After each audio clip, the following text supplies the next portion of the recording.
নমস্কার বন্ধুরা, কেমন আছেন সবাই? আশা করি সকলে খুব ভালো আছেন। আজ শনিবার, আপনাদের সাথে গল্প করার দিন। তিস্তা ভ্যালি টি গার্ডেন দেখার পর আমরা চলে গেলাম তাকদা অর্কিড সেন্টারে। ঢুকতেই প্রথম যে ফুলটি নজর কাড়ল তার নাম তিতোনিয়া। একসাথে কতগুলো ফুটে আছে দেখুন, অপূর্ব রং, যেন চোখ আটকে থাকে। আমরা বীজ নিতে চাইলেও ওখানকার মালি বললেন এটা বেশ রেয়ার ফুল, অন্য কোথাও পাওয়া যায় না, তাই তিনি দিতে পারবেন না। তবে তিনচুলিতে যেখানে ছিলাম তার আশেপাশেও কিন্তু এই ফুল ফুটেছিল, কিন্তু তখন আর বীজ নেওয়া হয়নি। এদিকটাই দেখুন, প্রচুর ক্রিসমাস ক্যাকটাস ফুটে আছে, লাল গোলাপি অ্যাজেলিয়া আর নানান রকমের সাকুলেন্টে পুরো জায়গাটা ভরপুর। আর ওই পাশে সারি সারি অর্কিড।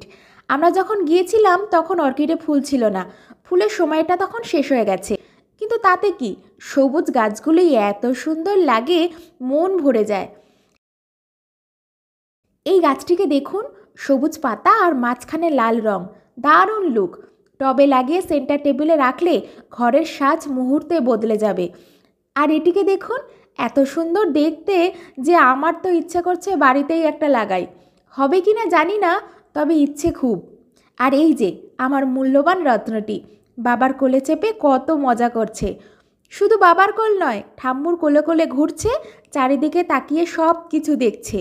ওর আনন্দ দেখেই আমাদের দিনটা আরও সুন্দর হয়ে গেছে। ভীষণ ভালো সময় কেটেছে আমাদের। আজ এখানেই শেষ করি, আবার পরের শনিবার থাকবো আরও কিছু গল্প আর আড্ডা নিয়ে। ধন্যবাদ।